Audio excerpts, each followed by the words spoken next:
Darkest Dungeon doesn't pretend to be nice from the first minute. It doesn't let you by the hand. Instead, you get heavy punched right away. It differs from other projects. With gloomy visuals and mysterious atmosphere, it warns you, this adventure will be difficult in all senses. You can lose everything because of wrong decision, non-optimal choice, or just by bad luck. How cruel, and how exciting it is.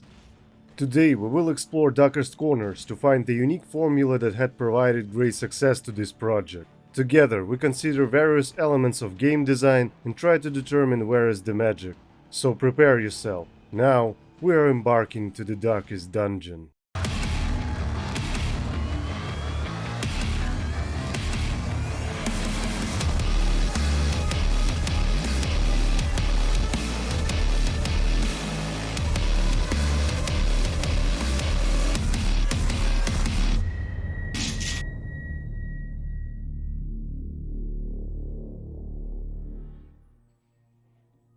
Uncompromising, gothic roguelike, low fantasy Lovecraftian adventure that challenges players to make the best of the bad situation and make decisions with permanent consequences with imperfect information. This how describes Darkest Dungeon Red Hook Studio creative director, and I quote him for a reason, since it was with the formation of creative vision that development process began. An understanding of this vision will give us the clearest idea of what the game is based on, how it should work in terms of gameplay, and what is its distinctive features. The more clearly you can define project from the very beginning, highlight its hook and key mechanics, the easier it is for you to follow the path of development. For a small studio, this approach lets you set priorities right away, which is vital since there may not be a second chance to develop a successful game. Red Hook based this approach on creative direction to clearly describe their vision of their project. They presented it as an image of a large tree, where the roots are the fundamental ideas, the trunk is the main design direction solutions, and the branches represent and define details of each specific element of the game. So during development process, you can track whether your decision and outcome of each task corresponds to the original vision. Moreover, the creative vision was formed in such a way, so the human factor in the interpretation of general ideas was excluded, and there was no possibility to misinterpret these ideas. The image of the game became absolutely clear to all team members. This creative vision made this game consistent and self-sustained. And we can learn from this. Going into project development without a clear understanding where you're headed, it's like going down into darkest dungeon without a torch. But we will not dwell on the development process for long, especially since we have a lot of interesting things ahead. This thunderous voice are calling. Welcome home, such as it is. This squalid hamlet, these corrupted lands, they are yours now, and you are bound to them. The narrator, the owner of an old formerly prosperous estate and our ancestor, he is our guide in this world. This character has two game design goals. From his memories we get the storyline and lore of this place, and his comments immerse us in the gloomy ambience of this world. This is an excellent way to implement narrative distribution with minimal resources spent, but you strongly need defeated voiceover for this, and sometimes, even in development process, magic happens. This was a voice of Wayne June, and the story of his involvement in the project is truly fascinating. Wayne June has long worked in industry, and among many projects he voiced a series of audiobooks on Howard Lovecraft's works, which ideas were the inspiration for Red Hook's creative vision for this project. And Wayne was invited to work on the first trailer of the game.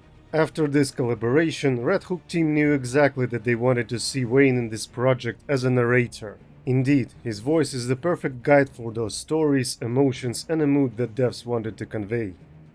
You answered the letter. Now, like me, you are a part of this place. His voice emphasized the theme so well that it is certainly a significant part of the atmosphere. Remove it and you will lose certain charm. But Red Hook went even further. The way the lines for a narrator were written, the highly pretentious syllable, makes them special. This is not just a monologue of pathetic suicide. It feels like a part of the puzzle of the big poem. And this narration style in many ways creates the image of our in-game companion as a deep and interesting character. It reveals its aristocratic and spoiled manners. Due to this voice and image, we get emotional to the narrator. This is a strange and contradictory feeling, but it is a great finding for the game designer. It led you to focus player attention on certain moments and plunge him into the desired emotional state. Can you feel it? The walls between the sane world and that unplumbed dimension of delirium are tenuously thin here.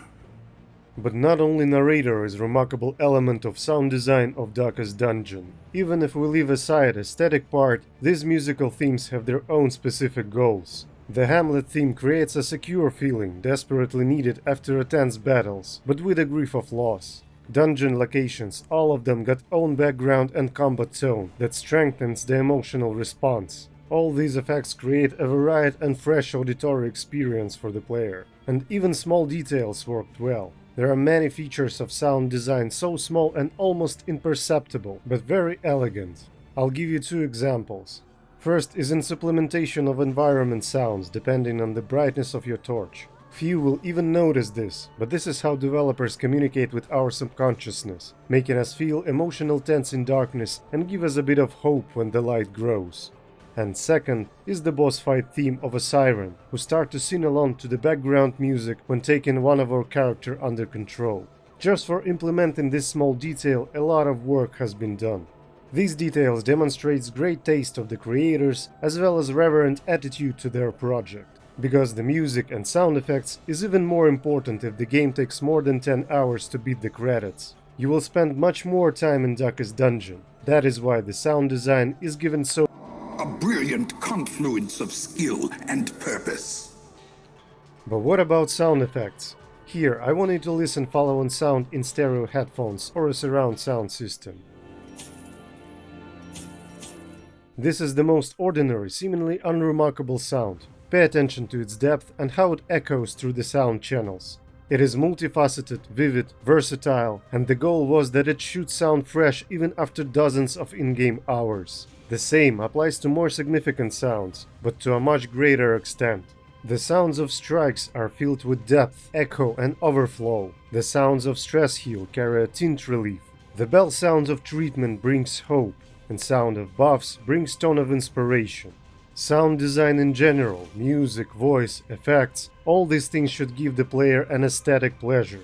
Make an experiment. Try to watch Darkest Dungeon gameplay on YouTube without comments and just listen eyes closed. Immerse yourself in, and I'm sure you will agree. It is a memorable auditory experience and distinctive feature of the project. Well, now let's get to the gameplay. Here we have a bunch of very interesting game design solutions. Core gameplay of Darkest Dungeon is actually one-dimensional. This doesn't make it trivial though, since a lot of mechanics and systems synergize here. Most of them are traditional for the RPGs and turn-based tactic genres, but there are also unique ones, such as the Affliction system. The system that reveals dungeon crawling quests from the emotional side. It shows feelings and expressions of our adventurers. Going deep in darkness is scary, you are surrounded by dangers, it's all very stressful. And the impact on the mental condition of the heroes is dedicated to this feature. In terms of gameplay, this is one of the systems that in some way unique. Developers have presented it as the main gameplay hook of the project, a term that is increasingly used by developers and even more so by publishers, and describes a unique feature that will attract the players. And yes, Darkest Dungeon managed to achieve commercial success, but let's think about it in terms of experience, and whether the Affliction system was the one that really hooked players. In short, the answer is obvious. Darkest Dungeon is a very challenging yet very atmospheric adventure with a touch of sinister mystery of cosmic horror. Affliction system, yes, is a part of this picture, but far from defining. This is the case when the player's experience and developer expectations may differ. In this particular case, it has no impact, and without this system, the game would be still great. So the system of quirks or even the RNG impact itself can handle the task of providing the idea that heroes are human beings with all the weaknesses. This example, although subjective and very controversial, but still, it's just that many players who found their own hook in it. Characters, music, setting, and they all ended up being right. Secrets and wonders can be found in the most tenebrous corners of this place. Let's look at the combat system so we can find out what mechanics can attract player and how they implement it. The fact is that in Darkest Dungeon there are actually very few complex systems, but there are a lot of more simple ones, and they complement each other harmoniously. The systems of inventory, equipment, stats, combat facing queues are very simple when compared with other projects, but they are accompanied by more complex ones. Character classes, trinkets, random dungeon generation, these are the systems that create the essence of core gameplay. So first I want to talk about our characters. As developers say, their game is not about sword, but about the hand that holds this sword, about the characters. And it is important that the team concentrated more efforts on working out the roster. All classes are substantially different, they have own motivation and beliefs. They are striking aesthetically, from role and gameplay point of view. Player can group adventurers around a specific skill, character, type of dungeon, particular quest or boss encounter. And it doesn't matter how successful your mission will be. The important thing is that the character system strongly encourages the player to try new formations, skills and roles, which leads to a new gaming experience. I can't remember how many times I changed my mind about my favorite character, skill combination or a group setup, and it's just great. The goal of this system is to encourage player to experiment and use the variability of gameplay to get a new impressions. Unnerved, unbalanced. There is no perfect balance of characters and their skills around combat system. Moreover, this is acknowledged by Red Hook themselves. But it is much more important that the player has to constantly look for new strategies, try new setups, and with rage and anger of losses comes realization that there are no perfect party setups. You're looking for other solutions, and more you experiment, the more comfortable you feel managing your roster. In the end, all these losses only led to new, more vivid emotions. The fact is that a human being is essentially conservative, and it is not enough to give him the opportunity and tools for experiments. They need an incentive or a hopeless situation to deal with. And this defines the developer's approach. They feeling confident to go against the trends and established traditions. They are tough, sometimes rude to player, but they are ready to give those emotions that make player return to this world. More dust, more ashes, more disappointment. Another example of bold design decision is mechanics that take in control of character from the player. Some affliction effects could be so annoying in this. Actually, in most cases, it is crucial mistake of game designer. You don't want to frustrate player with a lack of control in any game situation. You should be extremely careful with that. But here, developers took the step consciously, in order to show how different people can behave in stressful situation, which emphasize one of the main features of the project, and corresponds to creative vision. And in the end, this works well. But there are mechanics they went too far. There is nothing more frustrating than shuffling your party formation randomly. It breaks your plan and provokes the crisis management actions instead of prepared tactics. Sometimes it just feels cheap. Anyway, you have been warned. Okay, let's talk about something good now, especially since there's something glittering in that dusty chest. Taking its roots from classic RPGs, loot is stimulating and encouraging players for these dangerous adventures. For risky gameplay decisions, it is important to divide these rewards into fixed ones for completing objectives and variable, those trophies that you can find randomly along the way. This is done precisely so that the player can always expect to find something worthwhile, like a small win in the casino. It is pretty exciting, especially since in Darkest Dungeon you always have to take a risk. Glittering gold, trinkets and baubles, paid for in blood. Basically, we loot resources for which we buy upgrades, but the most notable feature of this system is the trinkets. It plays an important role in preparation phase, when player equips his squad for the next mission. Also, trinkets works good as a collectibles that player really care. Notice here how multiple goals get along in just one system. If we look at psychological profile of the RPG player, we will see that gathering rewards is an important process that helps player to satisfy their thirst for collecting valuable treasures. And although Darkest Dungeon is not about epic swords and armor, but devs couldn't leave loot element aside. Each item image is drawn in detail and with a great care, since aesthetics are an important part of collecting process. Player will not feel any emotions for trivial icons and text descriptions, and vice versa. If he finds a perfectly executed trinket for his favorite character, he will enjoy it immensely. But trinket system also has another goal. One of the most important gameplay phases that significantly affects the success of each expedition is the phase of preparation in Hamlet. Who to take, on what position and role, what skills to choose, what trinkets to equip, and all this must be adapted to a specific quest in a particular dungeon. Preparation is a certain skill that forces player to try to increase the chances of a successful adventure. This skill has a very interesting nature based on game mechanics knowledge. Enemies, locations, quests, heroes, skills, every detail is significant here.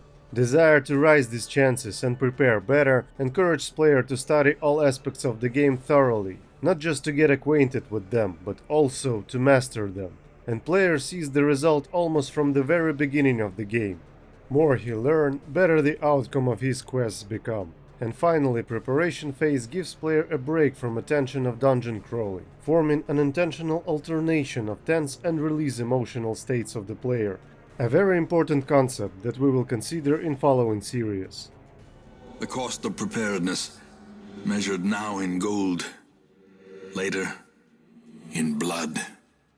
At the heart of the roguelike genre lays the random generated dungeons, and the goal of this system is to constantly create unique gameplay situations, provide the player with a new experience. In level design of Darkest Dungeon there are two remarkable elements. First is a random generated event, so-called curious, with innovative interaction mechanics based on probabilistic consequences. For example, if you want to open Iron Maiden, it's better to have medical herbs prepared to guarantee success. And if you haven't one, it may be very risky, your hero might gain disease or negative quirk instead of loot. And these events are all about knowledge, convenient preparation, resource management and a bit of luck.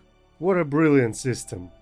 And second is the lore distribution through environment, which provides us with specific images of locations and creatures inhabiting them with their own gameplay features. All locations have their own style, spirit and mechanics, which is very important for roguelikes, since in many other projects the randomly generated locations almost completely lose their original spirit and differs only visually. But here dungeons even have their own smell. The smell of rotting fish is almost unbearable.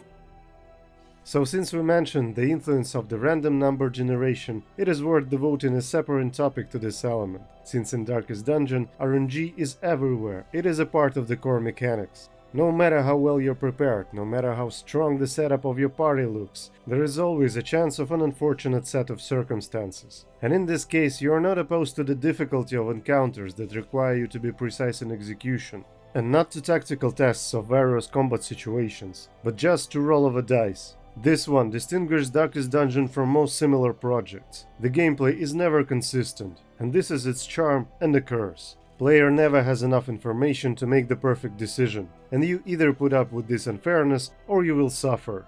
But in any case, your experience and your emotions, this is the outcome of RNG system in Darkest Dungeon. Moreover, this influence is elevated to absolute by the save game system. All consequences are permanent, there is no place for saves coming. And there is no light ahead.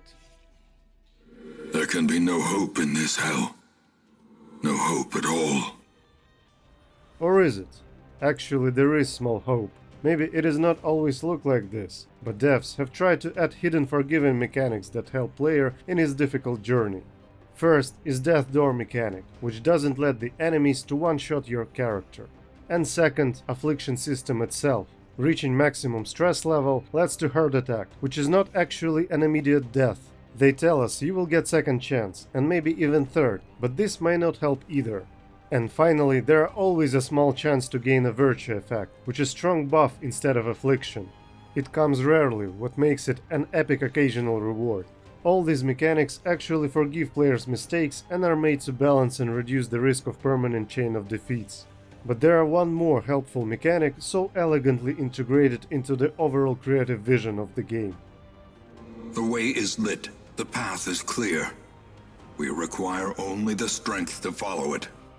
Light is a part of this world, a symbol of hope, and the torch mechanic gives us the possibility to surprise enemies, debuffing them, receiving an advantage in first turn.